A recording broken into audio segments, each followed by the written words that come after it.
there, today I'm going to show you a really fun way to use your leftover paints on your palette.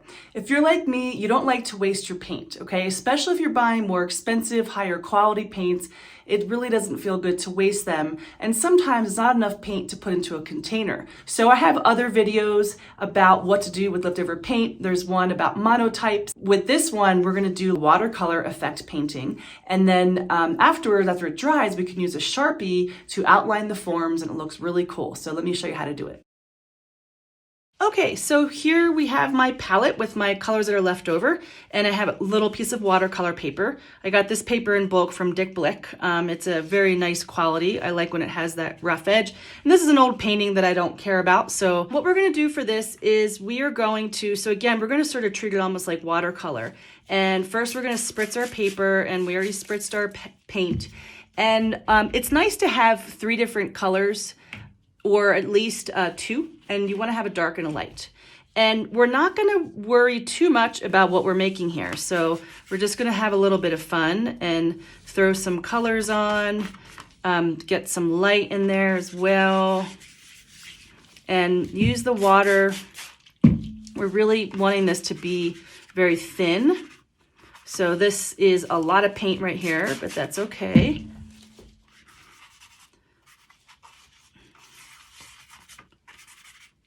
And we're just taking this paint, and your goal is to kind of move it around the piece a little bit so that we have the different colors in different areas. So I've got like the yellow here, right? And then we've got some blue there. I like to cover the paper too. But what I want you to do is I actually want you to spray water, like quite a bit of water. And I also, if you have rubbing alcohol, I'd like you to, let's go like this to keep it a little bit more flat. Go ahead and throw some rubbing alcohol. So the rubbing alcohol is going to make these interesting little cells, okay? And like I said, because it's buckling a little bit, we want that to stay. But this needs to dry completely before our next step, so I'm going to work on another example now.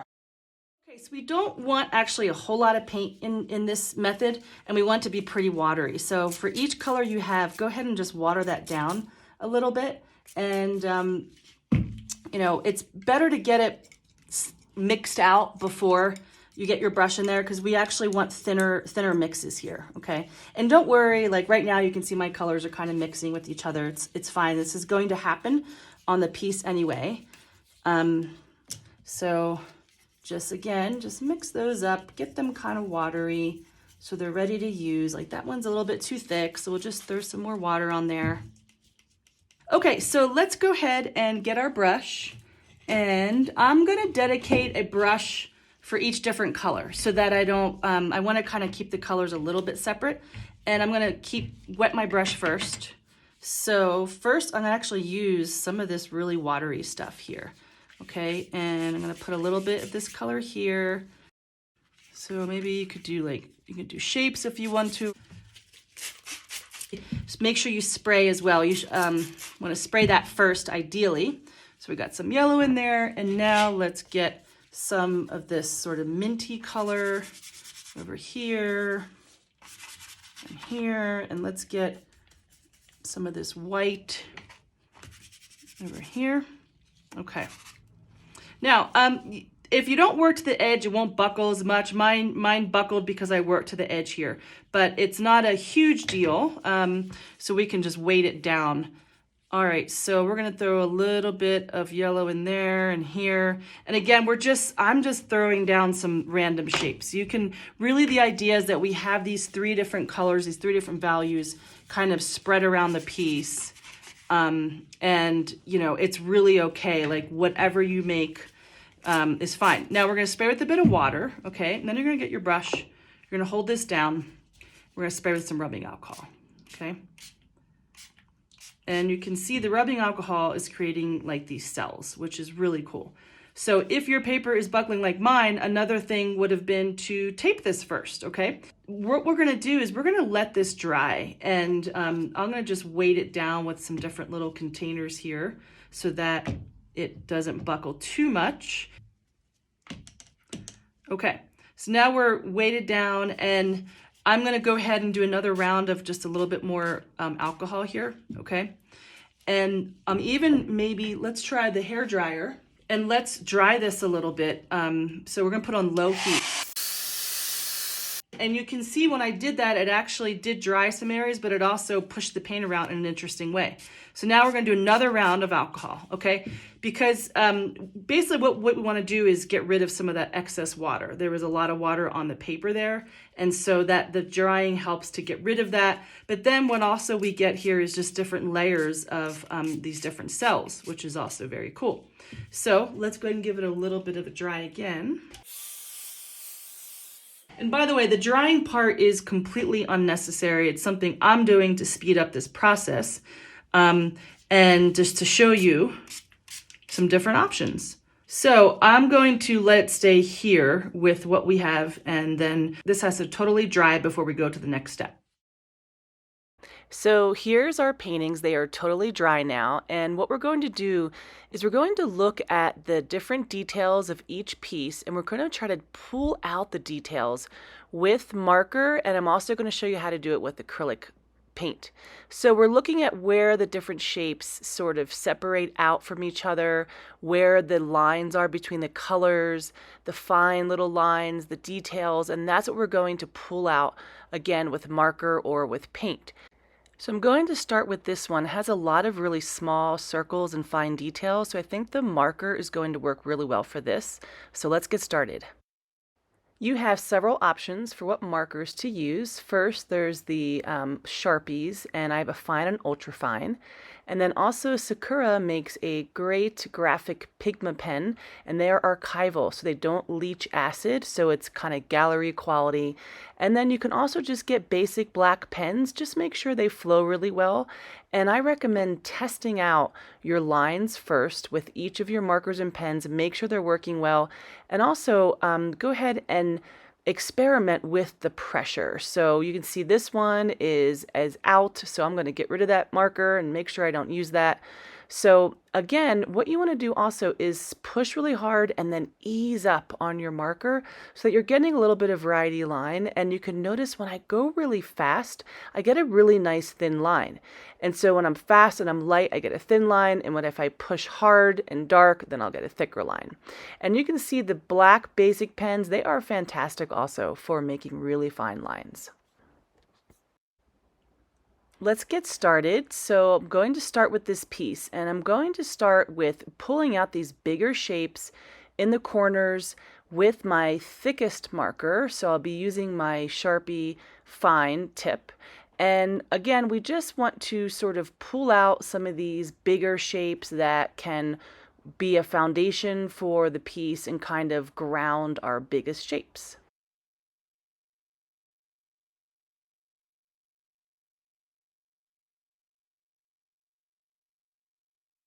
Notice as I'm outlining the shape, I'm really curvy and organic with my lines. I'm really trying to follow like the small little undulations of where the color dried. And also I'm going relatively fast. Now I am going to eventually speed up this video, but if you go a little bit faster and keep your marker kind of loose, you're going to get that really natural organic line because the shapes are all very organic. They are not hard lined. And as you outline your shapes, you're going to have some choices. Like right here, I have this lighter little area that's like bumping out. And I'm going to go ahead and personally decide to outline that, but you could not outline that part.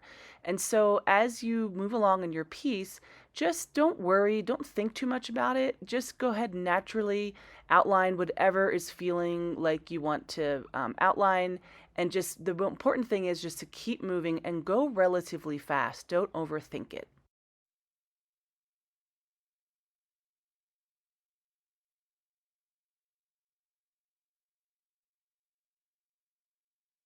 Notice that I am outlining the big shapes that are on the sides and there's not any shape there in the center.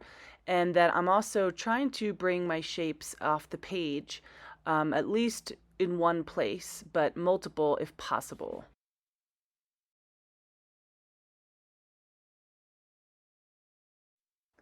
I'm feeling like I have enough of the thick marker on the shape, so now I'm going to move to my thinner Sakura pigment pen marker to pull out maybe some of the smaller shapes.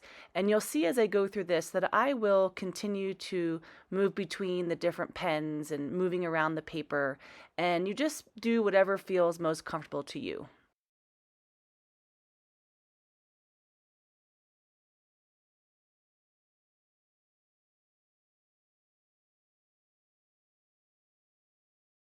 Now, where you see the really light colors and the subtle definitions, I would use your lightest pen or marker to pull that out. So you can see in the middle there, it's a very light marker, and that gives a sense of depth.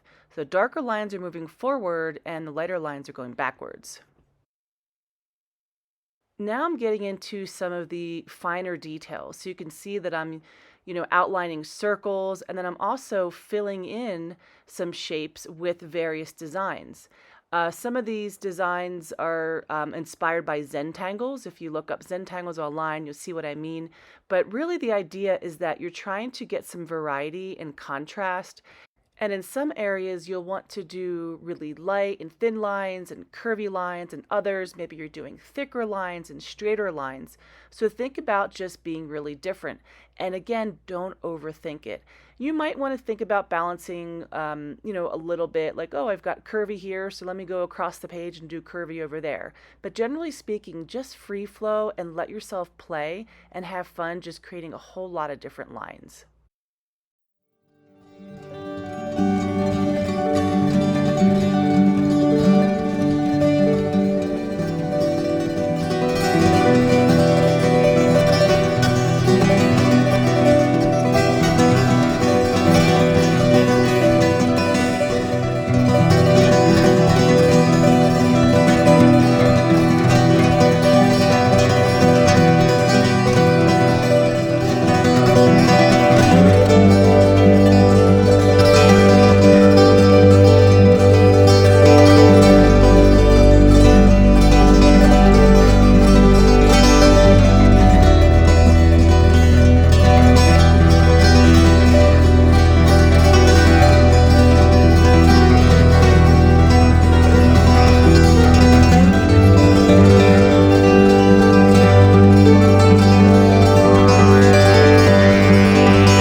This piece we are going to use paint, and I'm going to use violet. You could use black or violet, but I'm going to use violet because it is the darkest color, and I think it'll be nice and stand out but not be as harsh as black.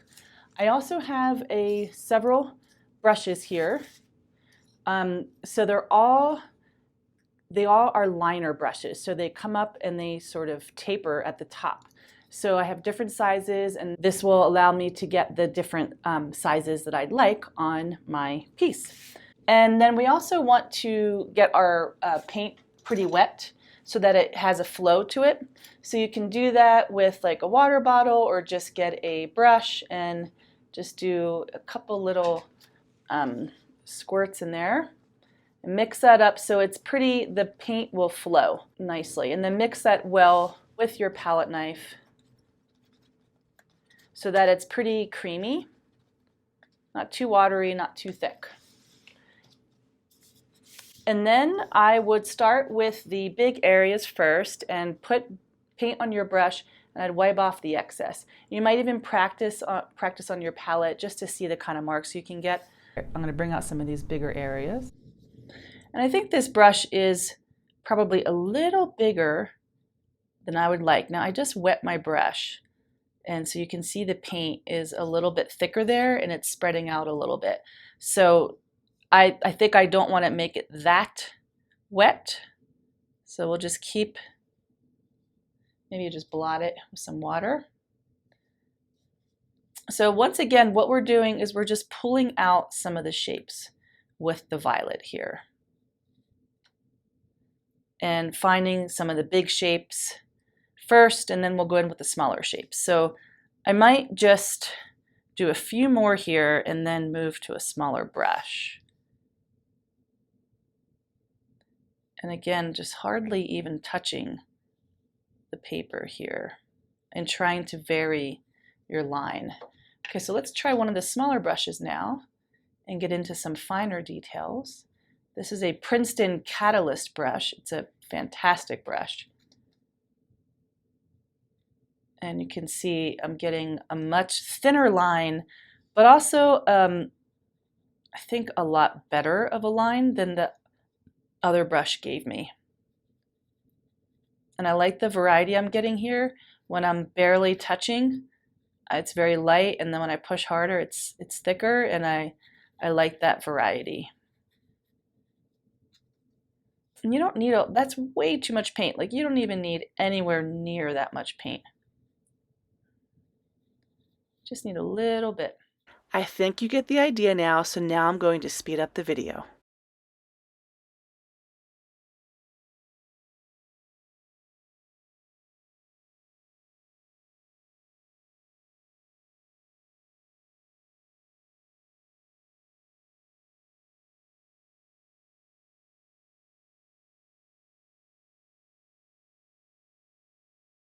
So we're just filling in these shapes and trying to vary the way that we're doing things. I keep flipping my paper because it just helps me to, see if things are balanced or not.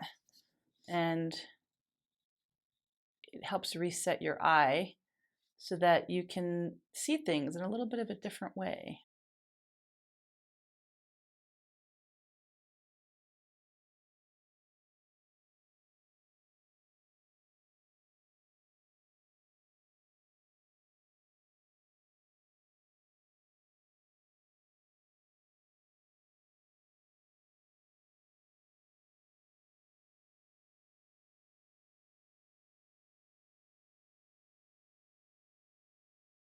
I'm going to stop here, but you could go further with the details and add finer lines within each shape, but it's up to you how far you want to go with it. I think for me, this is a great stopping point, and I hope that you enjoy this project.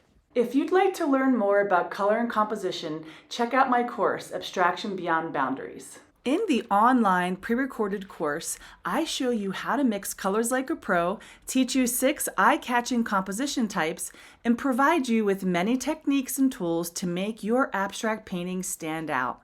Through slides on art vocabulary and multiple demonstration videos, you will be armed with all the resources you need to make abstract painting flow easily. To learn more about the course, click on the link below in the description.